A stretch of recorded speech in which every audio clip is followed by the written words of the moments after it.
I've taken over at Ipswich Town in the Premier League, brought in 3 new players, but a shocking start has left us rock bottom of the table in desperate need of some help. And with 1 week left in the transfer window, it's time to splash the cash at Portman Road. And of course, as ever, we are starting out with your comments. As always, what an awesome career mode. For goalkeeper, I have 3 options to sign. James Trafford, young English, huge potential and already plays in the Premier League. Billy Owl from Feyenoord, my personal favourite. He will cost you, but he's an investment for now and for the future. And at 25, he's already won the Dutch League. And an older option could be Jan Sommer, as Mere from Napoli's already agreed to join Inter. Jan Sommer could be a great option for a cheap deal and give you a solid 2 seasons. Now, as you know, I made a very bold call at the very beginning of episode 1, calling out the current Ipswich Town number 1, saying that he's not good enough for Premier League football at a 69 rated. And so that is why I decided to sweep for the 23-year-old Croatian Labrovic on a free transfer. And whilst on paper he has come in and immediately improved my back line and arguably become one of the best rated players in the entire team, so far his performances in the league have not reflected that newfound status.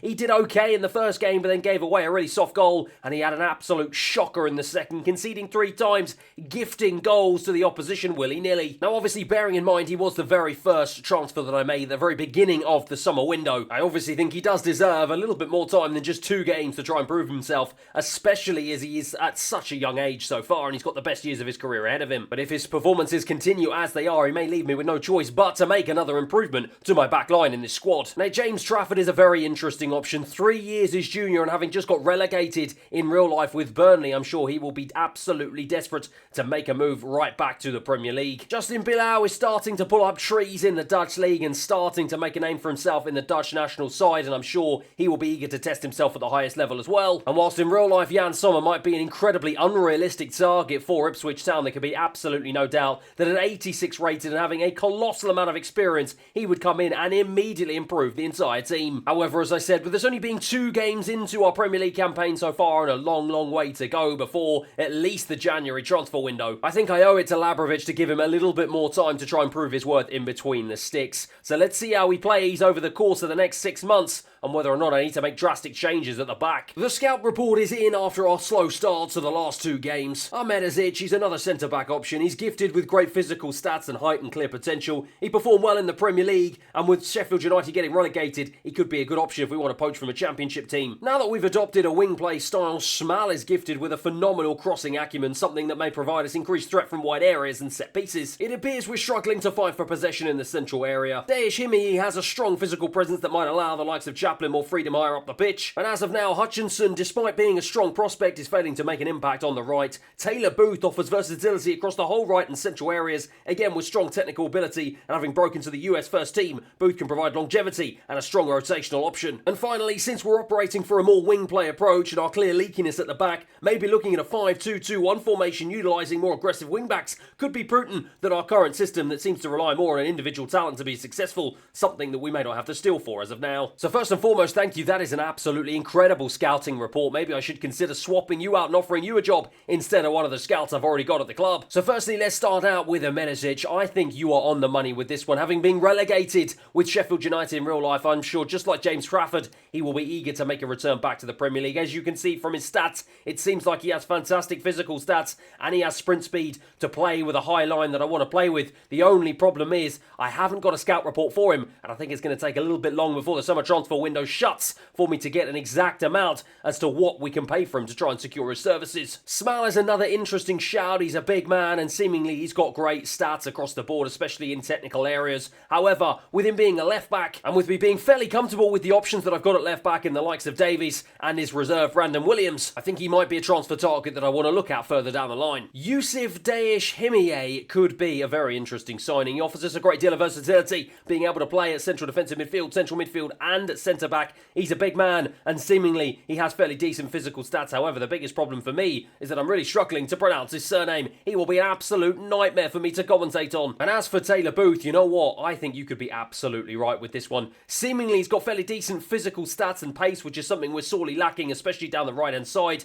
With him having the flair playing style and with him only being 22 years of age, plus with me apparently being able to get him for around £4.7 million, he could be a very interesting option. Now, I said I wanted to put my trust in this man, Amari Hutchinson. However, in his opening 2 games, he's only got a 5.9 rating and he's failed to make any impact whatsoever. Plus the fact he's only 19 years of age and he's on loan from Chelsea. Is he really the long-term option here at Ipswich Football Club? And as for Wes Burns, at 28 years of age and only 71 rated and highly unlikely to improve any further, and 2 really struggling to get to grips with the pace of the Premier League, coming on as a sub and only getting a 5.65 rating, I have made my decision and I have decided to bring in our 4th signing of the summer, a young man who has made 44 appearances in the Dutch League for Utrecht and is starting to make his way into his national side for the United States. He's got experience playing in Bayern Munich's youth academy and at 22 years of age has his best years ahead of him. As we say hello to Taylor Booth for £3.8 million.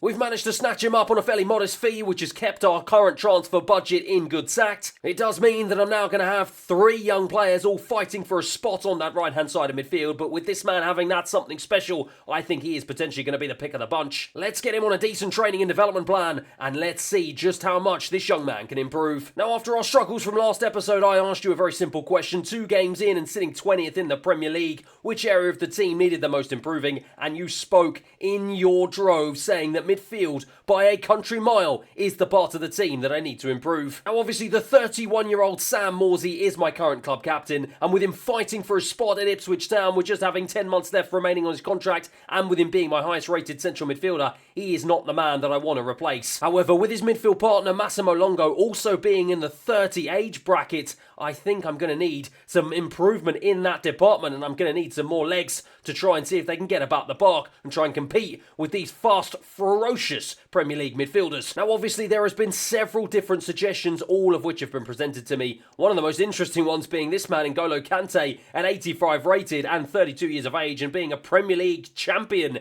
he would no doubt be an extraordinary signing for Ipswich Town, albeit slightly unrealistic. I know James Ward-Prowse is a heavy fan favourite, but once again, with him playing his trade at West Ham only for 1 season, and with him being in his prime years at 28 years of age, I highly doubt he would want to make the move to Ipswich Town right now in his career. Similarly, Thiago, yes, he's had his injury problems, and yes, he is coming to the end of his contract at Liverpool, but with him playing for the English Giants and the Spanish Giants in Barcelona, would he want to lower himself at this point in his career to Ipswich Town? I'm not quite sure. However, there was one player who stood out a country mile above all the others. He's a man who at 23 years of age somehow finds himself on the free transfer list here on this EA FC 24 career mode. And having racked up 27 appearances for his national side, Mexico, once again he's another young man who is desperate to ply his trade in the Premier League on the biggest stage. And so that is why we are about to snap up our 2nd free signing of the summer, our 5th signing in total, as it is time to welcome another young man called Eric Sanchez to Ipswich Town for absolutely nothing. At 78 rated, he is head and shoulders above any other player we have at the club, and most importantly, with him just being 23 years of age, he's got his best years ahead of him, and he offers us versatility, being able to play both in central midfield and central defensive midfield as well. He, of course, will go straight into the centre of the park to partner my captain Sam Morsey, and once again, he is another huge signing that I think is going to make waves here at Ipswich Town. However, with us now having 5 new signings on the books, and yet with us still having a whopping £30 million to spend, I think we've got room for just one more. Now, obviously, I very recently brought in this young man, Pedro Malero, in the summer, but clearly, like some of my other new signings, has struggled to get to grips with the Premier League. And with his signing moving Axel Tuanzebe into the centre of defence, it has meant he is now starting to form a partnership with this man, the 24-year-old Luke Wolfenden. Now, yes, Wolfenden may surprisingly be the man who is the top goal scorer so far this season, with Ipswich being the only man who's actually managed to find the back of the net. At 72 rated, he is one of the weaker players in the starting 11, and certainly the weakest defender that I've got on my books in the starting 11 as well. And so that means the final signing that I'm going to make on this summer transfer window is going to be at the very heart of my defence. Now, as you can see, obviously, you have provided me once again with a huge array of talent for me to choose from, and I want to shout out a couple of suggestions, starting off with this man, Tyrone Mings. Of course, having played at Ipswich Town early on in his career, oh, how romantic it would be to see the now 30-year-old make a return back back to Portman Road. And of course, as I've discussed, this man, Anel Madazic, who of course would be a very interesting signing and a very realistic signing moving back up to the Premier League. However, my biggest problem with the two of them is that I haven't been able to properly scout them, and with me only having a week left of the summer transfer window, it is highly unlikely I'm going to be able to know how much I need to pay for both of their services. And so with that in mind, I've decided to go for another man who has been heavily recommended by several of you as my final signing of the summer. He's a big man who's got experience playing right across Europe in the Europa Conference League, in the Europa League, and even at the highest stage in the Champions League. He's starting to become an absolute rock at the back of his national team, Denmark, and once again he is another young man who I'm sure will be absolutely desperate to finally make the move to the Premier League. That is right, he is a man who goes by the name of Victor Nelson, heavily recommended by several of you to become our final signing of the summer from Galatasaray for a fee of £16.9 million. And he is arguably our most important signing of the entire window, an absolute colossus at the back, head and shoulders above anyone else that we've got at the club at 78 rated. And of course, it is no surprise that he will go straight into the starting 11 to hopefully form a formidable partnership with this man, Axel Tuanzebe. And he is going to get the opportunity to do so right away, as he is being thrust straight into the action in what is going to be arguably the hardest game of the entire season, as we are about to face off against the English champions Manchester City in a colossal tie at Portman Road. And it's not just going to be his debut, but also the debut of two other players here, as Taylor Booth is going to start on the right hand side of midfield and Eric Sanchez is going to partner our captain Sam Morsy in the centre for a huge game against Manchester City. So here we go then, hot off the heels of getting absolutely thumped away from home against Nottingham Forest. We have the opportunity to right the wrongs of that game against arguably the toughest opposition in the Premier League. It's Manchester City, and they are starting off right away inside my half, and it's Kyle Walker who just burst past Davis down this right hand side. Of course, he's got the pace to get away from him. Fortunately enough for me, it goes out though for a goal kick, and Victor Nelson is going to get his first touch in an Ipswich shirt to bring it out of defence, and he gives it away with his first pass. That is really poor from the Danish man, and he's got to be better than that here at the highest level if he wants to impress these Ipswich fans. Jack Grealish though on the right hand side.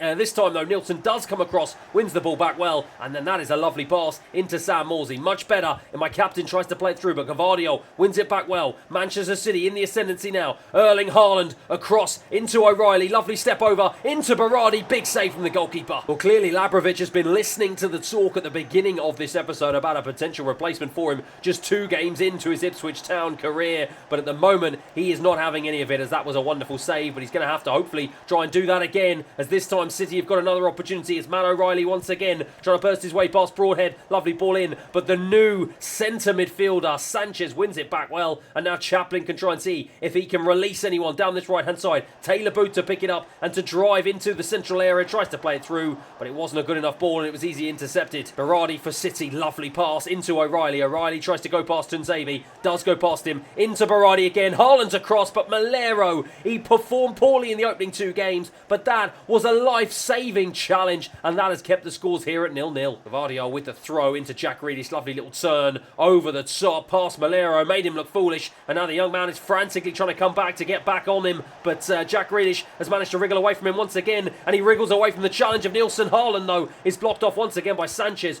proving to be an inspired signing so far with a couple of really important blocks, but City still have it now. De Bruyne putting pressure on our back line immediately here. It has been all Manchester City in the opening 35 minutes here. Jack Grealish now into Bernardo Silva. O'Reilly has it once again, just trying to find a hole here in this Ipswich Town defence. Kevin De Bruyne wriggling around, lovely stuff here. Haaland now into Berardi, strikes, another huge save. Oh my word, they are absolutely peppering my goal here. Desperate for the opener here in the opening 45 minutes, and it is that man Erling Haaland. Who else is it going to be that has found that opening and given Manchester City a 1-0 lead? Well, it was a brilliant corner by who else? Kevin De Bruyne, and Erling Haaland rose highest, towered above all of my centre-backs. Tuanzebe specifically was just done at the near post, and Erling Haaland says thank you very much. It's 1-0 Manchester City. Into Sam Morsy. Morsy, lovely little flick away from a couple of challenges in the centre of the park there, and he's played a wonderful ball into Taylor Booth. Taylor Booth now into the box. Can he pick out his man? Floats it in. I was looking at the back post, couldn't quite find him though. Sanchez wins it back though. Chaplin tries to play it in. Gavardio, good defending from City. That's the best opportunity we've had all game. Morsy trying to wriggle away from a couple of challenges, and he's done a decent job of doing so, and he's He's kept hold of the ball here. He's looking for an option up ahead of him. Manages to find Sanchez, who has been a very, very good addition in the centre of the park so far, it must be said.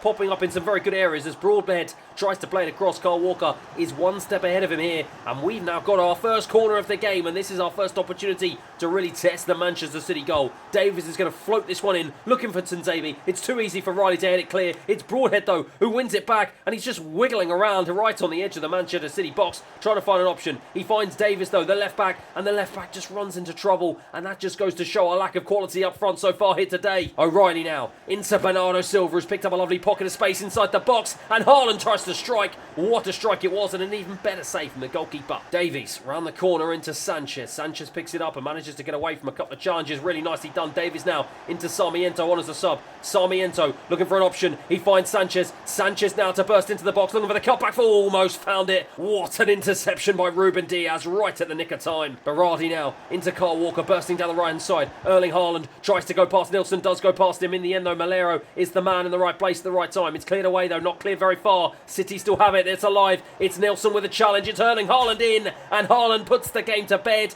with about 10 minutes remaining on the clock. Well, we held out as long as we could, but the tired Ipswich legs, particularly in defence, just could not withstand that Manchester City pressure anymore. Erling Haaland doubles their lead, 2-0. Tunzabi into Sam Morsey. My captain now is the man surely who we're going to look for inspiration from. Connor Chaplin over to Burns now on the right hand side. Burns to try and float it across. Absolutely no one in the box. Where on earth is Amdouni when you need him? City have it once again. We are deep into stoppage time here, but that is not going to stop them looking to put the icing on the cake here. Kyle Walker down the right-hand side. He's being held up by Davies. Not held up enough, though. Berardi now back into Walker, right on the edge of the box. Sanchez, who else is there? Right in the right place at the right time. He brings it away as the referee blows for full time. Well, it's a tough result to take, especially for that man, Victor Nelson, on his debut, but Manchester City, in the end, just too good, too strong, and 2-0 up at the final whistle. Well, I'd argue Victor Nelson didn't exactly cover himself in glory with that performance, but he was going up against the best striker in the Premier League, so I will cut him a little bit of slack on his debut. Taylor Booth was a bit of a peripheral figure on the right-hand side, but he did have a couple of decent touches,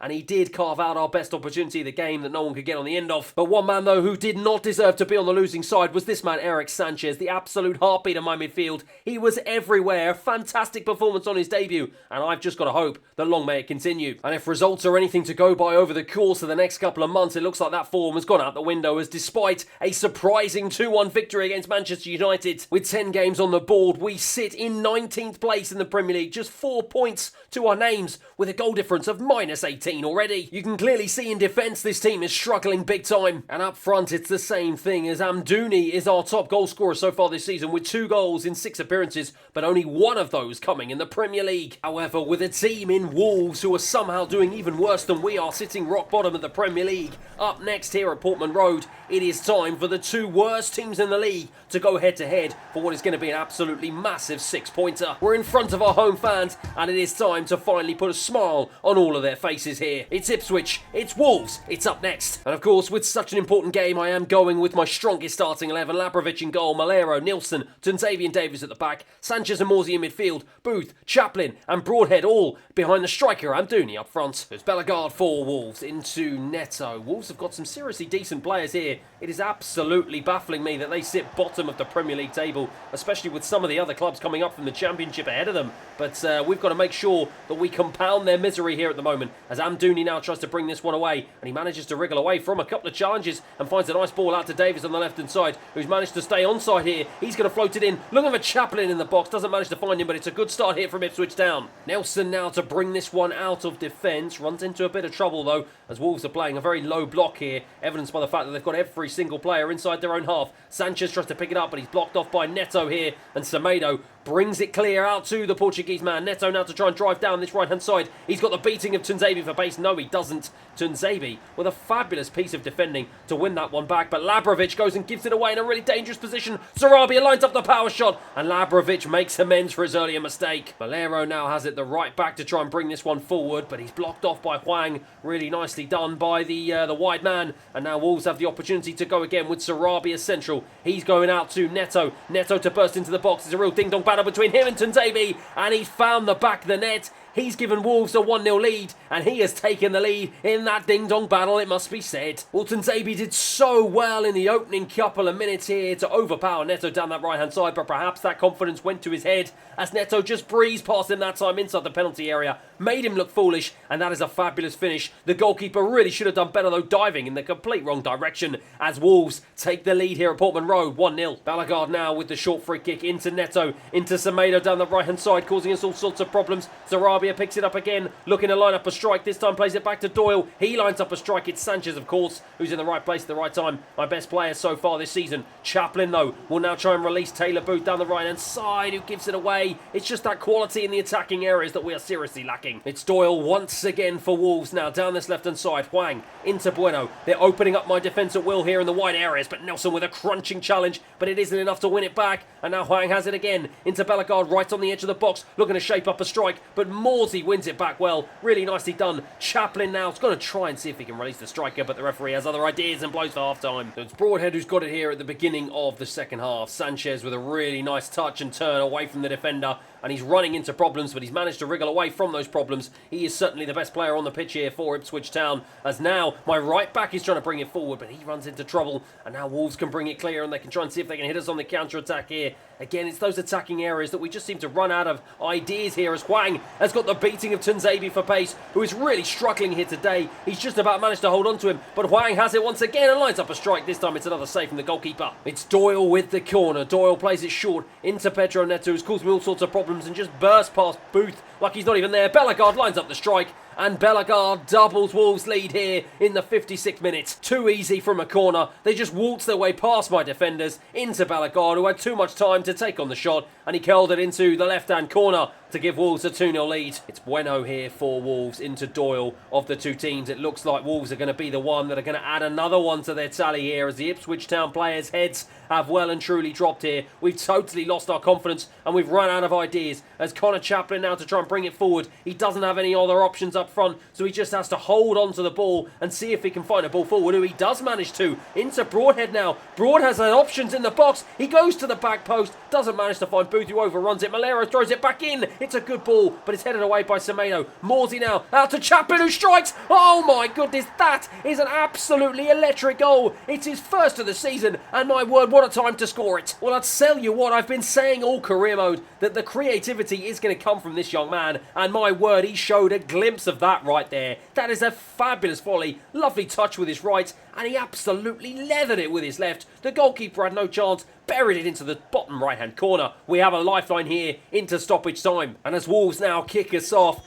can we try and see if we can lift the spirits? Can we try and take that momentum and somehow pull off a miracle and clinch what will be a huge point here at home? We try and win the ball back with Burns on as a substitute. He doesn't manage to. We are deep into stoppage time. The referee looks at his clock and he calls time on here today. Well, frustratingly for Ipswich Town, it just turned out to be too little too late. We were poor all game and we turned it on in the last 10 minutes, but it just wasn't enough. As a full-time here, it finishes Ipswich 1, Wolves 2. It's a result that leaves us bottom of the table, just 4 points to our name, and we are now already 6 points adrift of safety with just 11 games played. Connor Chaplin can hold his head up high. It was a fairly decent performance from him, an absolutely fabulous goal, but frustratingly it still wasn't enough. And it seems like not good enough is the story of all my attacking players so far this season. We really seem to be struggling in those areas, and I'm not quite sure what to do. Let me know down in the comments below. Do you think I should change up this formation, try and go a little bit more attacking to try and see if I can get some goals, or do I shut up shop, completely change the tactical style? Maybe we should move away from this wing play setup and just try and see if we can sit in a low block and try and hit teams on the counter-attack. Once again, let me know what you think down below. And whilst we showed some character late on from Eric Sanchez to get an equaliser away from home against Brighton in our very next game, the poor results continue, following on with a 2-0 loss at home against Bournemouth and a 1-0 loss at home to Liverpool. And so that is why I've decided to take things into my own hands for the very final time this episode. Once again, we are heading back home, back to Portman Road in front of our home fans to face off against a team who too are struggling in the Premier League. It is Brentford at home, and it's a final shot this episode at 3 points on the board. And with me struggling in attacking areas, I have decided to make a couple of changes to try and see if I can spice things up. Hutchinson starts on the left-hand side for Broadhead, who drops to the bench, and Hurst also comes in up front as Amdouni will make way. It's Davies now on the left-hand side to try and bring this one forward, and he is going to find Hutchinson, who is eager to try and see if he can try and restake a claim in this side here, and he's done a really good job already getting away from a couple of challenges. Plays it across into Hurst, who almost had his goal here in the opening 10 minutes, and my word,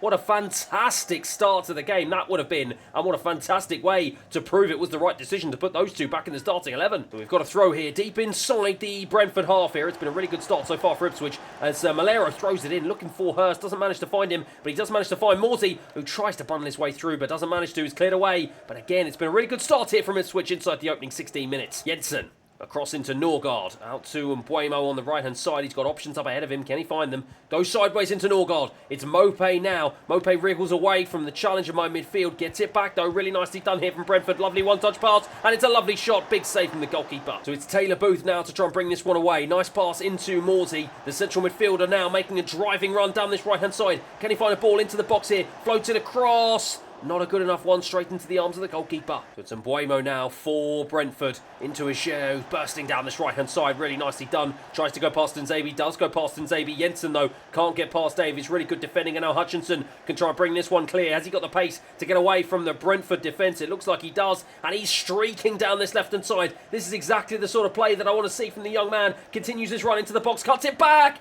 Manages to find Chaplin on the edge. And Chaplin strikes straight at the goalkeeper. Well, everything at the moment is coming through that man on the left-hand side. Henry now to burst down Brentford's left-hand side. He manages to get away from Nielsen, who can't quite get there in time. He now tries to burst into the box. He manages to. Lays it on the play for Mopé. It's all too easy for Brentford to take a 1-0 lead. Well, from all the good work we were doing down one end, once again we are undone down the other. All too easy for Brentford just to find their way into my penalty area. It's laid on a play for Mopé, and he is not going to miss from there. Labrovic frustrated, 1-0. And now Brentford once again at the beginning of this second half are bursting down my left-hand side. This time Nielsen does manage to come across, but he's given a corner away in the process, and it looks like it's a corner that they are going to take short. They dummy the short one, they throw it in the box, and it's a big head from me and a big save. And Mbuemo now is going to take the second corner of the game, and this time he does go short into Jensen, but he gets it back from him, and he's looking for an angle. He finds the striker on the edge of the box, who just muscles out. Connor Chaplin manages to find a ball into Pinnock, who lines up a shot. Jensen, though, manages to wriggle away from Tunzabi, who gives away a penalty in the process.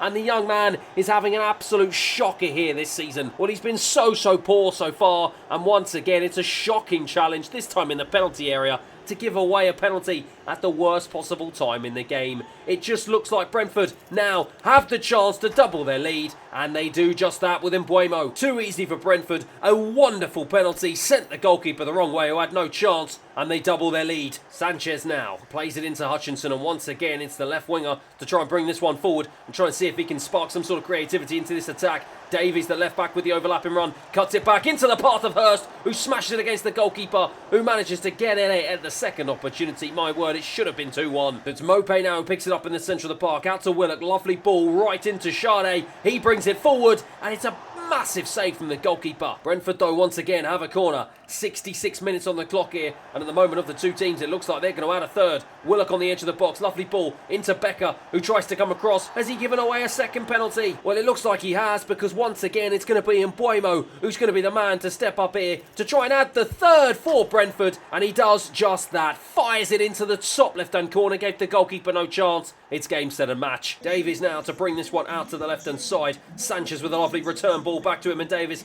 manages to keep hold of it and manages to continue to burst down the left-hand side. Floats it into the box, looking for the volley of Chaplin, couldn't quite get on the end of it. It's Mbuemo, the double goal scorer here, who's challenged by Hutchinson, and now Davies, the left back, to try and bring this one forward. Plays it into the left winger, Hutchinson. Everything has come through this young man here today, but he's running out of steam, and that shot just goes to show it. Wolfenden out to Davies on the left-hand side. Anything will do now. A consolation goal, surely, to try and just send the fans home with some form of pride here. As Sarmiento on as a substitute tries to see if he can burst into the box. Almost does. He's just shrugged off it, though. We just cannot seem to find any sort of key to unlock this stubborn Brentford defence, as the referee calls time on what has been another miserable game for Ipswich Town here at Portman Road. Full time here it finishes Ipswich 0, Brentford 3. We're 16 games into the Premier League campaign, just 8 points on the board, and we are now 8 points adrift of Premier League safety. And despite 6 new signings, I think this team needs an absolute miracle. Let me know down below in the comments what you would do to try and arrest this poor form here at Ipswich Town.